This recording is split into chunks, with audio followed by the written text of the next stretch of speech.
Hey guys, welcome back to my channel. My name is Jeff. So in this video, we're going to check out TWICE's new song, Cry For Me. It only has a choreography video. It does have a performance video, but we're going to look at the still version because so we can see the whole thing, right? There's no music video for this, so it's a B-side, I suppose. And I got a new mug. Look how cute it is. It's a soju mug.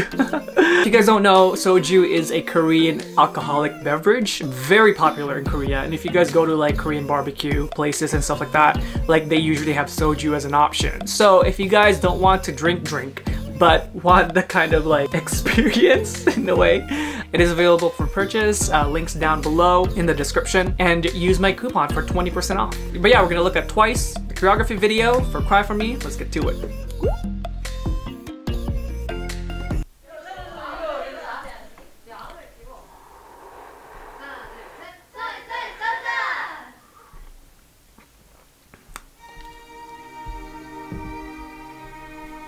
The first time I heard and saw this was on Mama 2020. So if you guys are interested in that, it is available on my Patreon. Whoa, I don't remember that. That is quite, it's like a throne, almost like they're like, it's like an image sign that in history, you know, those like carvings in walls and stuff. Yeah, like boom, right? Is it like a Greek or like some sort of image carving painting?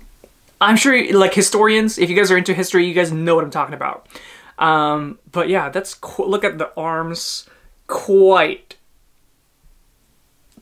It's like a protractor measured.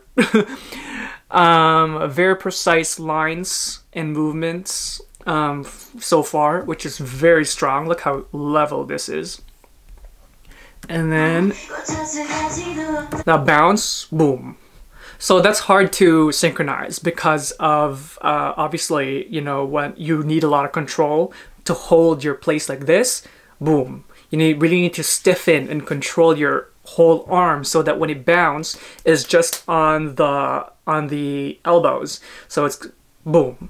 That's where you do the bounce to create that illusion. You can't bounce up here too because it's not gonna look as seamless. So when you control it from the elbows, boom, then it's more seamless. Great imagery, right?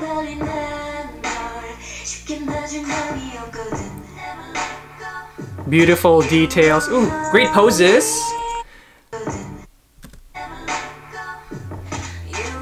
Boom, and it's on right on the beat. Love it.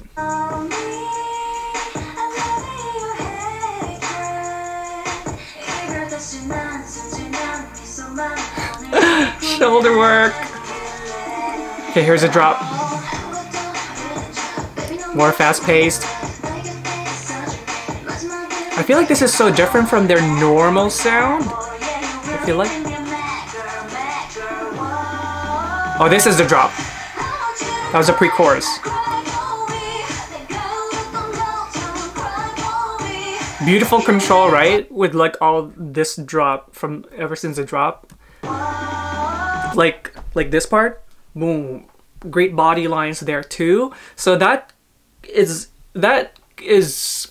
fueled by command and presence, because it's so easy to look awkward when you're doing this. If you are even a hint self-conscious doing that, it's not gonna come off right, especially on camera. So it's commitment to that move. Look at their facial expressions. There's like an angst to it, right? Oh, I missed it. Boom. Look how committed Momo is too. Love it. Like she's got her head tilted. The control, boom, boom. That part too.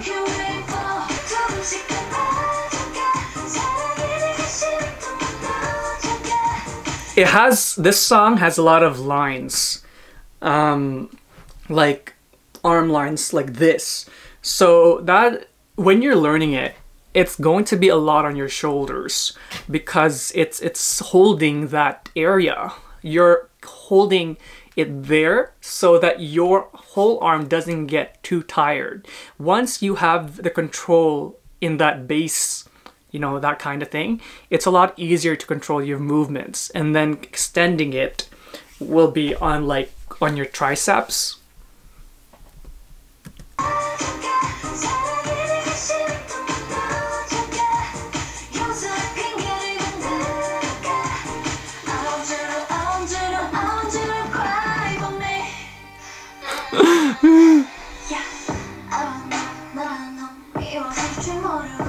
So they're back into this position. Nice. Great body lines. So that thing, the boop boop, it's not gonna look too synchronized from the get-go. And it wasn't here too. And I don't think it's possible, of course, to fully synchronize that, but it's not a huge thing. It's not something that is criticable. But just so that you guys know why that is, it's because one person is moving at the back, and when one person is moving, of course our levels change, right? Because our feet change. You can't like fully just hold it and then like, you know, expect it to stay there. And then also, let's go back.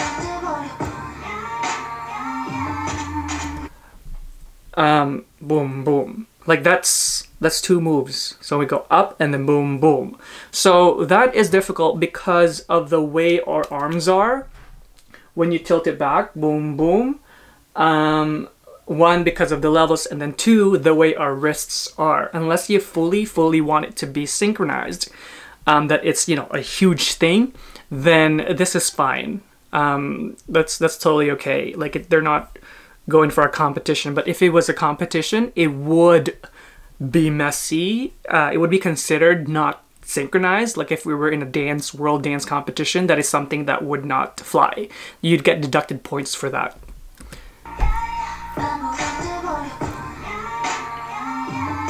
Yeah. But they're a K-pop group, so it's okay.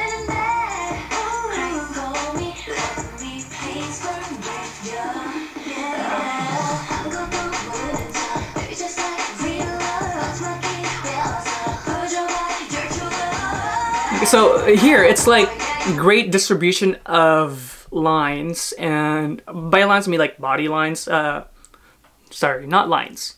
Great distribution of moves, because you now have like 3 sections, and that people seem to do that to kind of give spotlight to more members in a less, you know, less people in per section. So you have like three, and then 2, was it?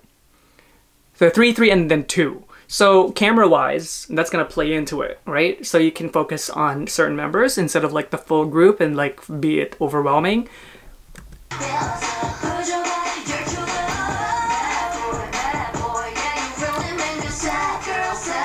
I would have, like, I like this execution of this one in the middle for that part.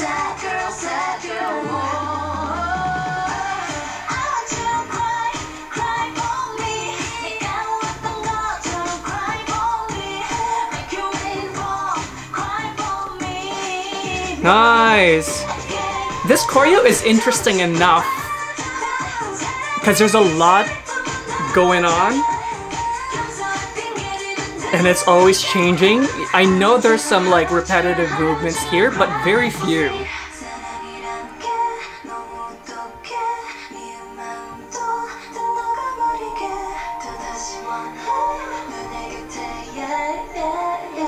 Yeah. Before we get into the chorus, I'm sorry, I just want to point this out. This is why I was always reluctant to reacting to certain girl groups, because I don't just watch the things that are on my channel. My little sister is a huge girl group fan. I get a lot of information from her, and when she has dance choreographies on TV, that kind of thing, I do see things. I'm not under a rock. But here's my thing about what I've seen so far, mind you, what I've seen. I'm not generalizing, I'm just saying what I've seen. So for certain, because it's a lot of arm movements that for girl group choreos, it tends to get repetitive, right? Because how many formations and like hand movements can you really do? There's like, these girls have been working what for like five, four, you know, years, 2 comebacks a year, that kind of thing. Like how many different, and there's so many girl groups too, how many different hand gestures can you make? But the way you do that is to change up formations, to change up levels, change up dynamics, change up where you face and stuff like that. And they covered a lot of that here on this choreography, on this specific choreo.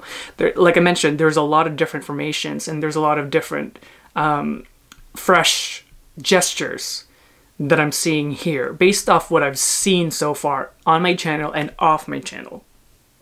But this was a beautiful bridge.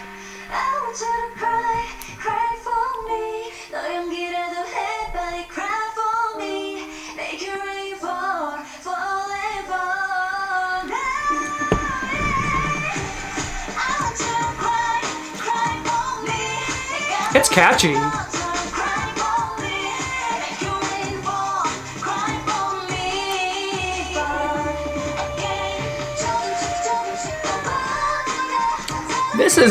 It's very good. Like the way they're executing this, great body lines, great fluidity.